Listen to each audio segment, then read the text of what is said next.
You know, I miss when we were in a console war because, you know, do. it's the whole thing of just, it breeds that loyalty, that fierce loyalty, kind of like, you know, Apple versus Samsung or Android or whatever the fuck. And man, when there was competition back then, it was just so exciting because it was healthy. It made these companies hungry to earn your dollars. And yeah, there's just no competition anymore. And well, it's no competition because the PS5 is just absolutely fucking raking Microsoft over the coals. But David, we're here to talk about Microsoft, and I'll just start things off by saying directly to Microsoft, fool me once with the console price hike, shame on you.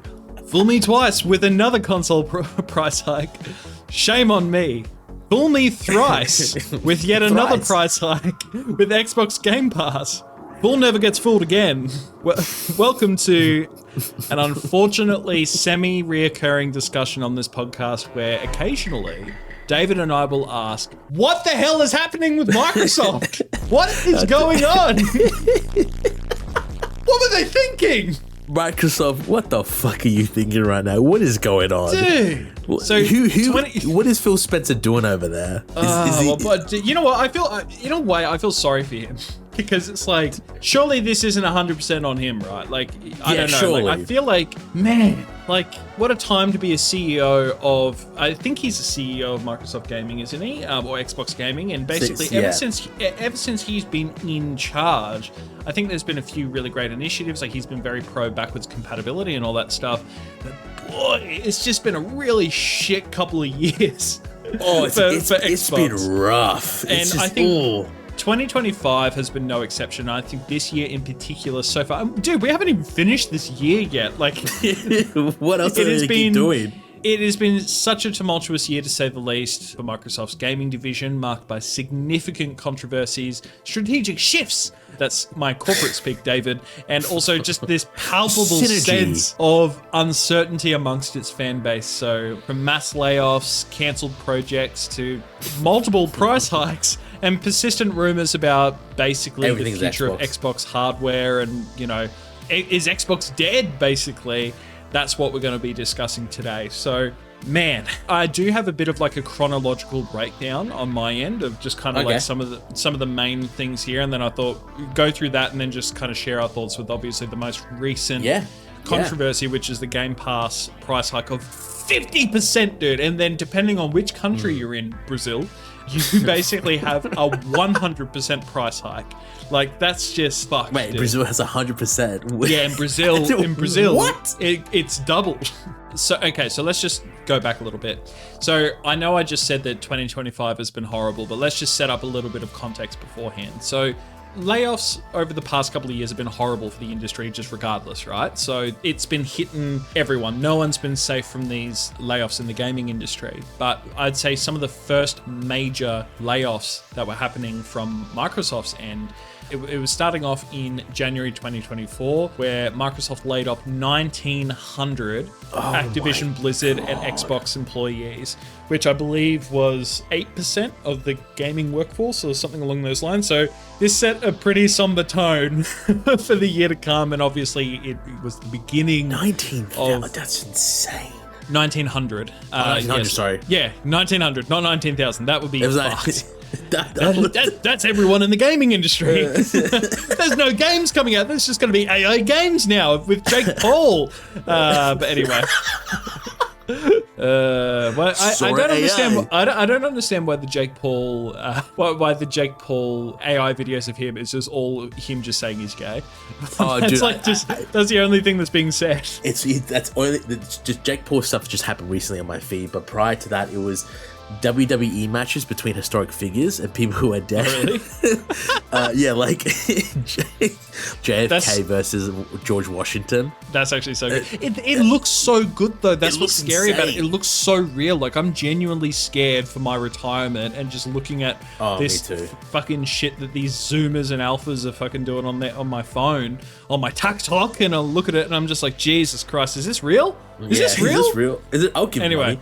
Moving on, so May 2025, more job losses and studio closures in May 2025. I believe that was roughly around the time where we found out about games such as, what was it, the Perfect Dark game, the remake or whatever it was, getting canned because the studio was closed.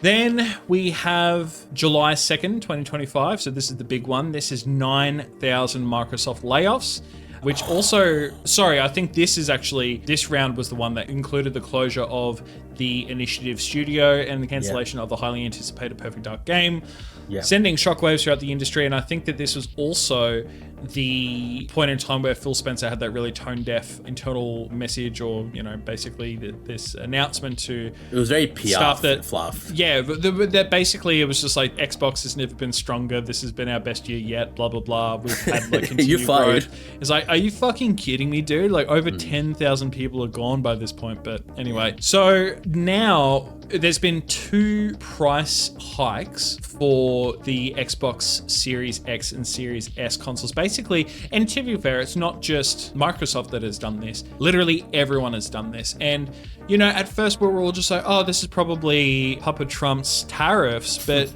then Microsoft was like, let's just hike this a little bit more, actually.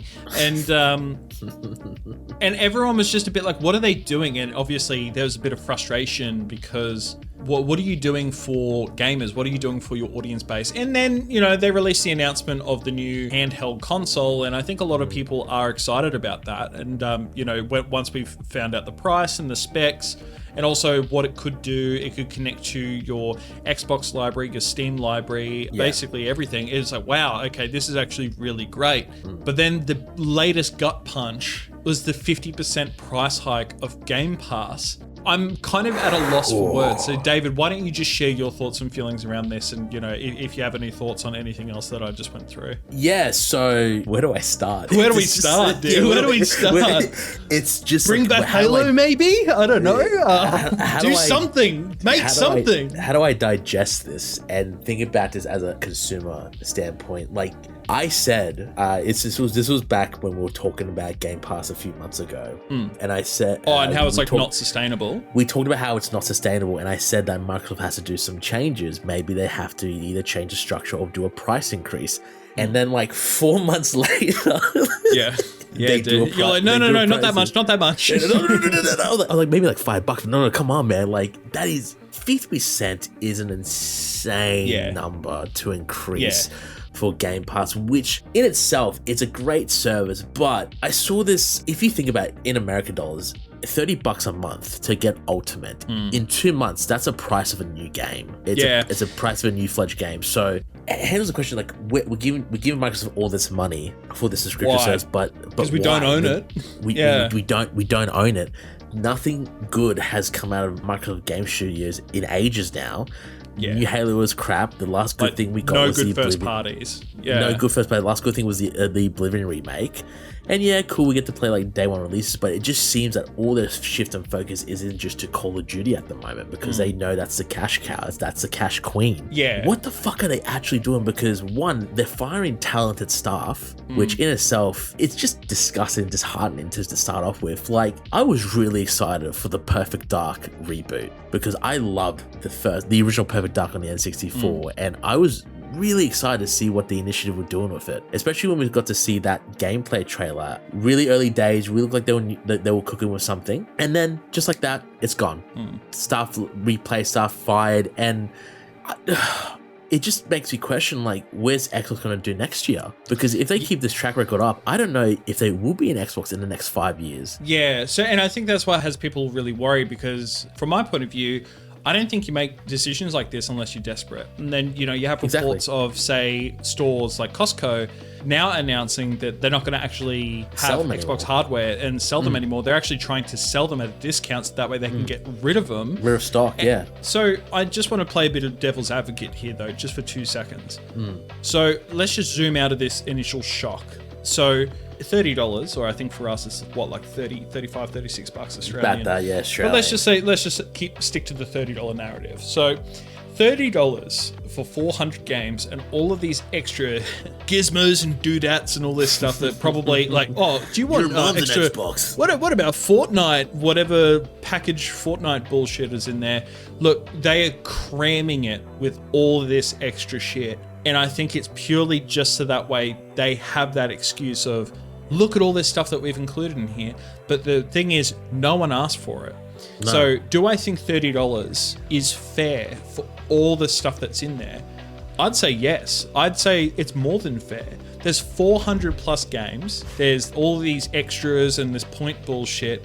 Do I think it's a good idea? Absolutely not. I don't think it's not pro-consumer. No. I think when Game Pass originally came out, Game Pass was touted as being this thing that it was like 100 plus games. And I think that is the perfect amount. And just keep cycling through games here and there and have your occasional monthly games with gold, whatever the fuck. But adding all this extra content that no one asked for, so that way it can back you up when you try and pull the rug from underneath your customers, your loyal customers. Yeah. It's no longer something that is a good price point anymore, because with a streaming service or platform or whatever, everyone has multiple monthly subscriptions. You know, you've got your Disney Plus, you've got your Netflix, you've got Prime, you've got HBO Max. Everything is a subscription service these days. And, you know, I think the average person is probably spending anywhere between $100 to $200 a month just on streaming. Which is crazy in itself. Yeah, exactly. So trying to jack this up, on average probably $10 a month for most people, to add games that no one asked for. No one asked for this Fortnite shit. And as far as I'm concerned, trying to make things, you know that a company is trying to do something really nefarious or something that is not pro-consumer when they are trying to intentionally make something quite complicated or convoluted, like with their point system, to try and complicate how the reward process works. It's kind of like, we're going to make this worse for you, but we're just going to overcomplicate our language around it, so that way it sounds and it looks like it's of more benefit, but you're actually getting less. It's the whole shrinkflation thing. It's a whole shrinkflation. I'm pretty sure with the ultimate package, I believe it says that you can earn up to $100 a year in the store with rewards. But you could do more than that beforehand, couldn't you? I believe you could. Yeah. But if you think about it, is paying $30 a month worth the $100 that you're going to get in return? Plus with these extra features that you're probably not going to use. Especially like with the cloud service, the Ubisoft Cloud and EA Play included, it just, I don't know, it's a tough sell. It really is a tough sell. Yeah, the reality of it is, you know, when we all first heard about this potential acquisition for $69 billion, of Activision Blizzard and everything that came along with that, I think a lot of people were initially excited and be like, oh yeah, sweet, like, you know, the FCC, you should just let this go through. But the FCC was basically, or I can't remember, her name has popped up everywhere at the moment because she had an interview with, I think his name is Atrioc. I follow his account that says Big A, so I keep forgetting his actual name. But basically, he interviewed her, and she was kind of trying to say, hey, look, we should not do this. Like, you guys, you should not approve this, because this will end up really bad for consumers, and this will create basically a monopoly. People were shit talking her at the time, being like, "Oh, just chill out, you know. What do you know? Let's just let it happen," kind of thing. Because I think you're not a gamer. Everyone, I think, was hoping that in the kindness and the goodness of Microsoft's heart, they would just give us this access to all these games on Game Pass, and it would just mean that it's like no extra cost to us. There is no way that a company is going to be acquired for $69 billion. And that price is not passed down to the consumer. And this now also plays into the whole, I don't know if you heard this, but with Call of Duty, apparently Call of Duty Black Ops 6 lost $300 million because it was a day one release on Game Pass. Which is a lot of money. Like $300 million is a lot of money. And I believe they also said that 82% of copies were being sold on the Game Pass less PS5. So yes, 80% of the copies were being pretty much paid on PS5. Yeah. It makes me wonder. So this is one of those things where, and I'm trying to word this not carefully, but I just want to make sure I'm saying it right. So when you make a decision, it's very hard to undo that decision when it comes to a company. It's like if a company rolls out, you know, something for free or something that's too good to be true, it's really hard to put that genie back in the bottle. I feel like Microsoft has done that with Game Pass by saying, hey, let's start doing these day one releases, because it's probably going to bring a lot more people over to Game Pass who aren't already subscribed to Game Pass. But for one copy of, say, Call of Duty brand new day one release, rather than selling one copy to one customer, you would basically need 3 or 4 people signing up for Game Pass to make the equivalent amount of money. And I understand it is like a monthly payment, so, you know, over time you're hoping to keep those customers there. But this is just reeking to me, this whole situation is just reeking to me as like, okay, we have to bite off our own leg to try and survive. And I think that that's what they're trying to do with Game Pass and all these price hikes. And honestly, I also think that they're trying to push people away from consoles. I think they're trying to push people towards cloud gaming so hard because there's cloud gaming mentioned in every Game Pass tier. But then I think this whole cloud gaming thing, I think it's too soon. I don't think a lot of people are ready to adopt cloud gaming just yet. I don't think a lot of people who are just casual gamers really understand it or can wrap their head around, like, I'm not calling people idiots, but it's just like people traditionally are just like, okay, we have an Xbox or we have a PC and that's basically it. Like, people are used to that and having something handheld or whatever. And maybe that's why they're going the direction of the Xbox handheld rather than having an actual Xbox. But then apparently they're still going to do a next-gen console. So I can't wrap my head around why they're trying to push people away from their current gen consoles. So here's the issue that I'm seeing that in my mind's eye. Game Pass is meant to be an introductory for people who are not necessarily gamers, but who want to get into the gamer space. Yeah, they can just pay a subscription to get access to all these games and have that cycle, try them out, see what they like. Unfortunately, Microsoft is making it harder and harder for existing users and new users to try and justify the cost of being into this space, because it is a lot of money if you think about it. You are right.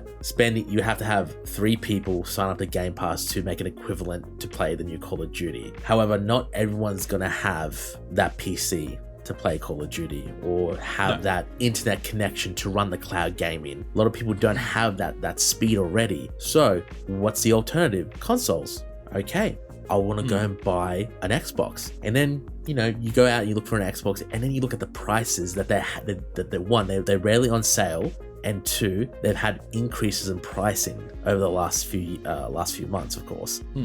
On top of that, you have to then pay a subscription-based service to access these games.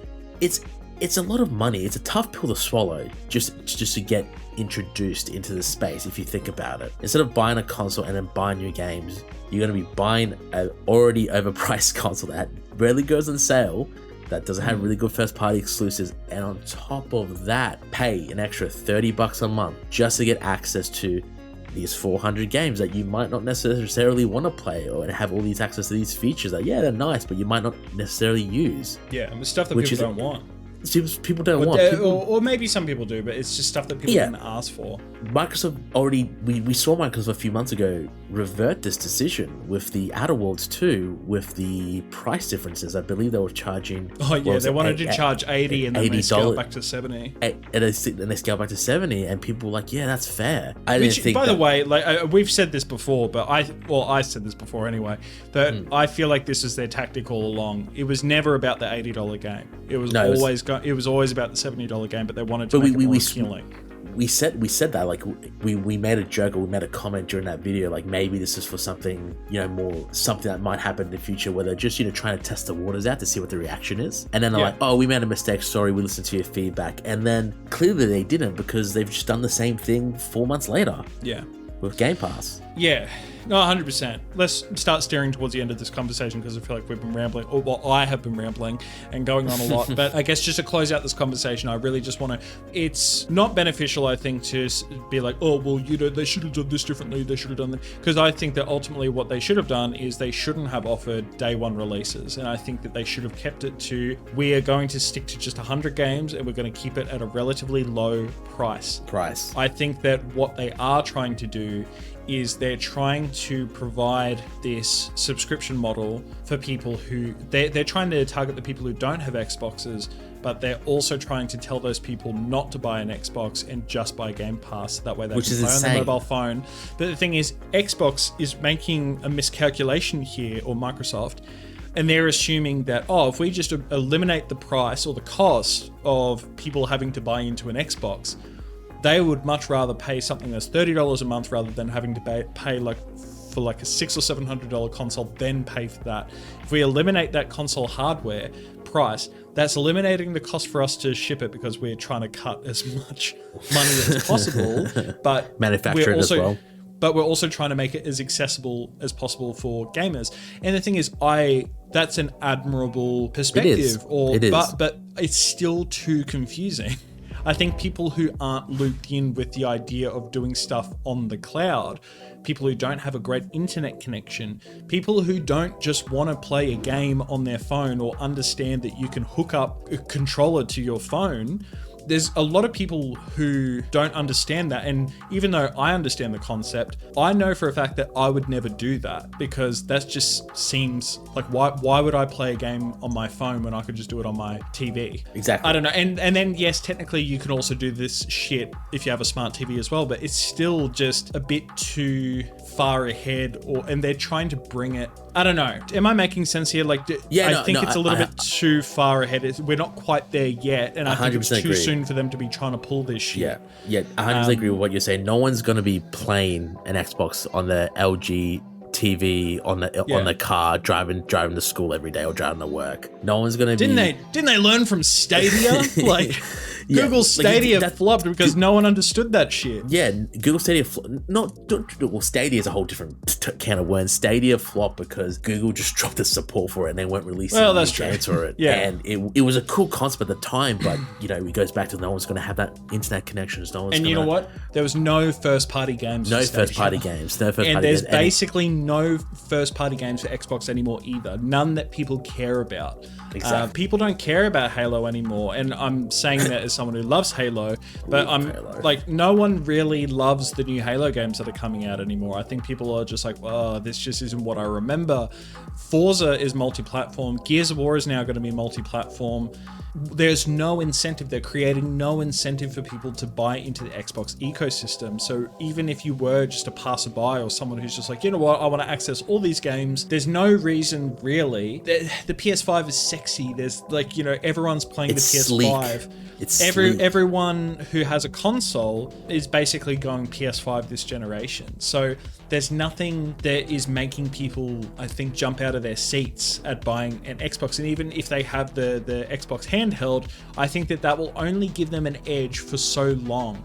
The Steam Deck has been out for ages. There's been other handheld consoles. And even then, people who probably aren't fully around handheld gaming, they might just think, well, what's the difference between this and a Switch 2? I'm just going to get a Switch.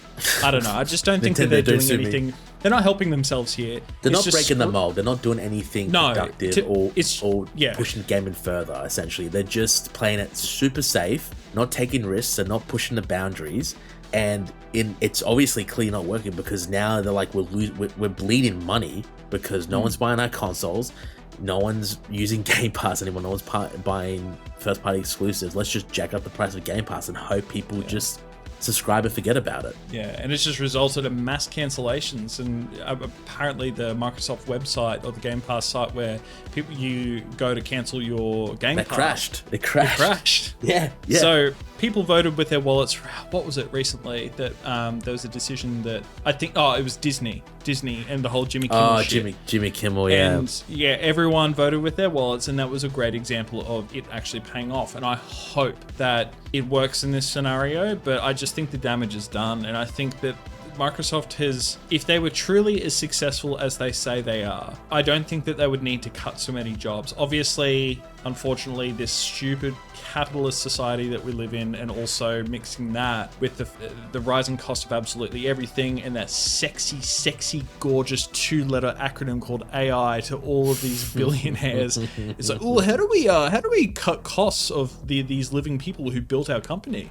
AI. Let's just replace them with AI. Like, you got a ChatGPT. Where's Xbox going? They're losing a lot of faith, they're losing a lot of trust, and they're losing a lot of customers. And I think the only thing that can save them now at this point is if they focus on not the shareholders. They need to stop firing people, at least for the short term. They need to focus on first-party titles. They need to make games again. Make games great again. Exactly. And I don't know if they are going to walk back this decision of increasing their Game Pass, but I just hope to God they just start making good games. And I think that if they make good games, they make it exclusive to their platform. It makes people have to buy into their ecosystem. That's how they survive, I think. There's not enough reason to buy into their ecosystem right now. No, there's no benefit, there's no reward to it. If Microsoft doesn't change their ways, they need to go back to what made the 360 and original Xbox great, which was making really good, solid first-party games that bred healthy competition between Sony, Nintendo, and Microsoft, where one console had to have the best exclusives to outsell the other console. If they don't do that, I'm afraid, I guarantee you, in the next maybe 5 years, and I hope I'm wrong, I really hope I'm wrong, you're probably going to see the Xbox app being able to be downloaded on a Sony device. Guaranteed. Yeah, I really hope that we can go back to, we spoke earlier, I don't know if I'll keep it into this specific YouTube segment or not, because I feel like I have rambled so much this episode, and I'm sorry, but I love listening to your voice. Ramble more. Thank you. I like listening to yours, big birthday boy. But I think that competition is great, and there's just no competition at the moment. If you try and buy all the companies and all the studios, it's very clear that back when this was first announced, when this big acquisition of Activision Blizzard was announced, and I thought, man, this is a slam dunk. Microsoft, if this goes through, they've won. They've got no competition, and they can just keep making the games that they're currently making now, but they've just dominated the market. But they've acquired these companies, and they've done nothing with them. Yeah. Because it's like, oh, well, we've just made this purchase. Here's Starfield. We better not spend any more money now that we have all these companies under our belt. It's just like you've done the complete opposite of what you should do. You bought these companies to do nothing with them. So you've just basically fucked yourself. So what you were just saying before, like what you think about the future, yeah, I'm scared that that's going to happen, where it's basically just they're going to fade into obscurity. It's just going to become a memory, but who knows? Like, do you think if Xbox is gone, I guess this will be my last question. Do you think if Microsoft is gone, they treat Xbox like they treat Windows, where it's just a software? Yeah. And then if people want to buy into it, sure. Even though I don't think that would survive if that's the case. If that's just solely what they end up doing, I don't think that that's going to survive. But do you think that another competitor will rise to take its place? So, how Microsoft, like Xbox was founded 25 years ago or 24 years ago at this point because of Microsoft. Do you think, say, like an Amazon will come out with something equivalent or whatever? And do you think that it will spark a new competition? Or do you think it's too late for that? I think at this stage maybe, but I think it's also too late just because when you think of gaming in general, console gaming, you think of the three big dogs, which is Sony, Xbox, and Nintendo. If the Xbox were to go away or fall into obscurity, I don't think there could be someone that could take the mantle besides obviously Amazon. But last time Amazon tried to develop a game, that ended up in a whole disaster in itself. So I don't think they could be capable of running a gaming division. So I don't think so. I think we probably will just see, if it were going to go into obscurity, I think we'll just see more of a rise of Nintendo, Sony, and PC gaming, and hopefully that's enough to fuel competition, creativity between the three of them. But I guess time will tell. Yeah, kind of scary times. Well, more specifically, scary for Xbox or fans of Xbox, I guess. And hopefully they make their way back and, they start making some good decisions. Because if a company falls this hard, I think there's only two directions. They just keep falling, or they start making some really pro-consumer decisions. And I really hope that those pro-consumer decisions are around the corner. I hope so too. I have a feeling that they might not be. Hey, would you look at that? You've made it through the entirety of this episode. Congratulations. This video is just one section of our weekly gaming podcast called Last Week in Gaming Today. If you're interested in checking out the full episode or more discussions like the one you've just watched, I'll leave a link to the podcast in the description and comment section below.